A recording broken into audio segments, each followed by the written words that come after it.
girls. I had all boys, so I got two granddaughters now. So God is good.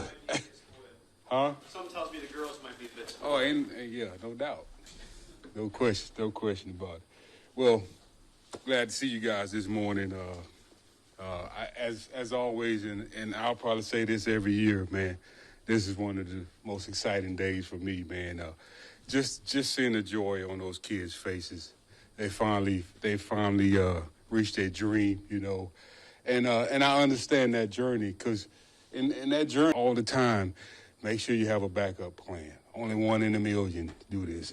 There's so many negative things are said, and then when you finally get over that hump and make it, you can look at everybody and say, yeah, I was that one in a million. So excited about these guys, man, and excited about talking to you guys today, too, you know. So, and the other excitement thing is for us, we've put so much work into these guys. Now we got them here, and we got a chance to coach them up and see if we did the right thing, right? You know, so that's the exciting part about this whole situation.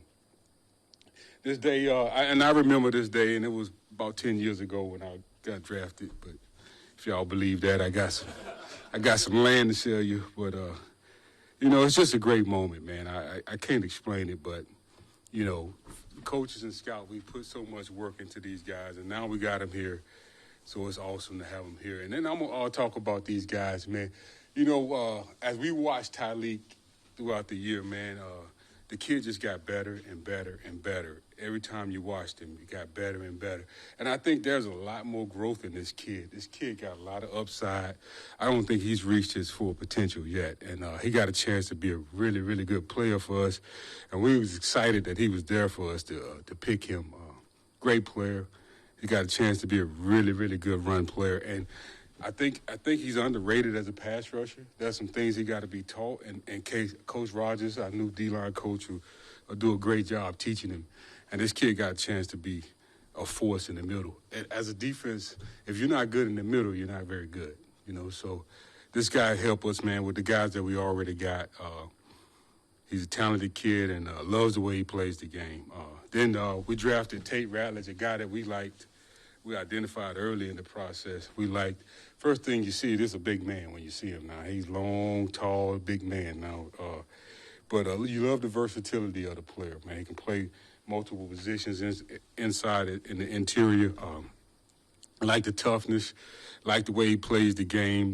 The guy can get out in space, man. Those guys that can get out in space and blocks for a guy like Jahmyr Gibbs, and then he go into the house for a touchdown. You love those guys. So we're excited about Tate, man. Really, really, really excited about Tate. And then this next kid, I think he was born to be a Lion. This Isaac Tesla. I mean, you talking about a tough, physical, competitive human being. First notice, where he stood out in the Senior Bowl is like when you go into team period and he's blocking, man, and he was just wearing those DBs out. I mean, he just wearing them out. And then the guy catches the ball. Everything is with his hands. He barely ever uses his body.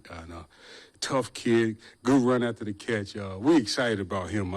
I think he got a ways to go. I think the upside this kid has, he got a chance to be a really good player for us. He got to grow some as a route runner, play more on the outside. You know, the kid played, I think he was a wing T quarterback in high school. Then he went on the Hillsdale, and that's where he made the transformation to a receiver. But, man, we're excited to get the guy. And when the guy, I'm sure y'all have heard the story already. He came here on his top 30 visit. When I first saw him, he had a Lions pullover on. And then the next time I saw him, he had his Lions jersey on. I was like, man, this kid is meant to be a Lion. But what a great kid he is. We enjoyed. Glad we were able to get this kid, but he was born to be a Lion. Then we picked another offensive lineman, 5th round, Miles Frazier, another guy from the SEC, another physical guy, another guy that plays the game the way we like to play it. There's another guy with upside. I love when Hank and them get their hands on him. This kid's going to be a good player for us. And then we drafted Ahmed. in the 6th round. And all I'll say about him, man, is he's relentless. Man, he is relentless. He plays the game the way we like to play. He plays it hard. He's a second-effort rusher. He can win with hands as a rusher. I think he got some upside as a rusher, and I think when Coach Rogers get his hands on him and coach him up, kid's going to be a good player for us. So we're excited about him too, man. And what about, the guy get drafted, then he get married, engaged in the same day? Who will ever forget that day? And then the passion this guy has for the game. You just love it, man. And you're gonna see a relentless human being on the football field when you watch this guy play. So we're excited about him also. And then we went back to Georgia, drafted Dan Jackson in the 7th round. Highly competitive player, instinctive player, better zone. And coverage-wise, he's better in zone than man. The guy's a willing tackler in the run game. He'll have some special teams value, and that'll be key for him making our team. And then we got Dominique Lovett, a guy who's in the 7th round also, a guy who's he's still growing as a route runner, but a guy who, when he get the ball in his hand, he's explosive and quick and got the ability to make people miss. But that's the draft class. Excited about these guys, and at this point, I'll take any questions that you have. Defensive line play better than most, obviously. I'm just curious, when you saw Tylee for the first time, or maybe you saw him on tape for the first time, what was the one thing that jumped out the most to you watching? Well, when he would strike blocks. When he would strike blocks, you could see the offensive lineman moving back, because he was such a powerful human being, and he does a good job coming out his hips and exploding through the offensive lineman. So that was the first thing that stood out to me, We always ask you about the defensive lineman naturally, but I'm just curious, guards are who you faced every day in practice, every day in games. What do you look for? What characteristics do you look for in guards that you want on your team now as a front office decision maker? Obviously, you want a physical player, tough, aggressive. The guys you hated the most when you played against them was those pricks, man. They would hit you after, they played with that grimy attitude, and they would hit you after the play and all that. So you hated those guys, and you knew you had to come to work when you played against those guys. So those are the type of guys you look for, those gritty guys, those guys that compete. They finish blocks, and they block through the whistle, So I would just say those guys, the guys that you hated to play against, After the draft, but just for the fans who might not understand y'all process of getting players that y'all need instead of who some people might thought edge rushers and stuff like that. Just talk about Brad's confidence and your confidence as a staff to get the players that y'all need to help y'all. How was that process? How has it grown through the years, or just really getting the guys that y'all need instead of feeling pressure to get guys that people might not? Well, it started with Brad and Dan being on the same page, and then the rest of us, we follow their lead, and and we're not going to be pressured about what anybody says. If the guy doesn't fit what we're looking for, we're just not going to take him. And because at the end of the day, when the guy's playing for you and he's making plays, they'll forget that you took him over whoever they wanted you to take. So we just stick to what we believe. And no special formula or anything. Just stick to what we believe. Said a couple times is that these last couple drafts haven't maybe been as deep as maybe the first one that you guys had. Why do you think that is, and is there a breaking point coming soon? I got my thoughts. Why? I think NIL got a lot to do with it. Some of those guys are making pretty good money, so they stay in school. So where it used to be a bunch of juniors would declare and come out, a lot of those guys are staying in school now. So that's my thought. I don't know if it'll be true. Chance for them to flood out soon, or I guess do you see a chance for the dam to burst, so to speak, and maybe all those players who have been? Everything comes to an end at some point. I think you'll have that 21 draft. That was a really stacked draft, and it's been a while since you had one of those. So, and I think eventually it will, Because that was the COVID year, you guys, there was less football, know ahead of time how stacked that draft was at 21? Well, yeah, once you started looking at it, yeah. Can you just, I don't know, the process when you sign undrafted free agents, right? I don't know if it's position coaches calling guys, agents, whatever. Was there a guy that you called and that you were especially excited to land out of the undrafted free agent class? Yeah, I'm not going to say the name, but yeah, there's a guy that, I called. And, some of us get involved in, when we're trying to close a deal on a guy. And, yeah, I got involved and closed the deal on the kid. So I ain't giving his name up. Yeah, no. Because, there's open competition at those spots. Brett talked about the versatility of them, even though Ratledge only played right guard at Georgia. There's more there. Miles played multiple spots. What is the process between front office, Dan, Hank, in deciding how much to put on their plates early to test that versatility? How do you formulate the plan of how you're going to practice with them to start their careers? Well, we cross-train all our guys. We always do that. And Hank and Steve, they do a great job with those guys. We trust them tremendously. I know Dan trusts them, and I just think they do a great job with them. And, these guys, you understand how much these guys can do mentally when you go through the process and you vet them, and you find out how much they can handle mentally. And both of those guys can handle, all of it, So we feel good about that. There were some reports that maybe Brad was trying to trade 30 times all over this draft. I'm just 30 wondering, times? Yeah, from this perspective. I ain't never heard that. That's why I'm asking. I'm curious. Brad is aggressive. He's aggressive as far as trading. And, that's something we learned back in L.A. But I don't know about 30 times. Yeah. My question is then, just being in the draft room this year compared to others, was it a little bit more difficult because of your draft position to maneuver around the draft? I think we've always been able to move where we needed to move to.